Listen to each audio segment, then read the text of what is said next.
Welcome to Not Milk Never Milk. Subscribe if you're lactose intolerant. You start by preparing the phone and choosing a lens option. This matters because foreground separation begins with distance and focal choice. Clean the lens, enable grid lines, and lock exposure to avoid shifting brightness. Once done, position your subject at least 3 feet from the background and move closer to the subject to increase blur.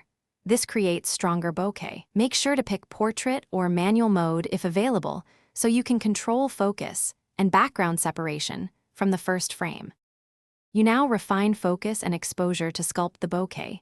Tap to lock focus or switch to manual focus for precise control. Reduce ISO and choose a slightly slower shutter to keep highlights smooth rather than noisy. This preserves round specular highlights that form pleasing bokeh. Once focused, use aperture or portrait blur sliders to increase background defocus, and if available, nudge the focal planes slightly for creative separation. This is why minute focus shifts change the quality. You finish by composing and capturing while watching for background highlights and distance. Place small lights or distant textures to create pleasing bokeh circles. Hold steady or mount the phone, shoot multiple frames in burst, and slightly recompose between shots to compare blur shapes.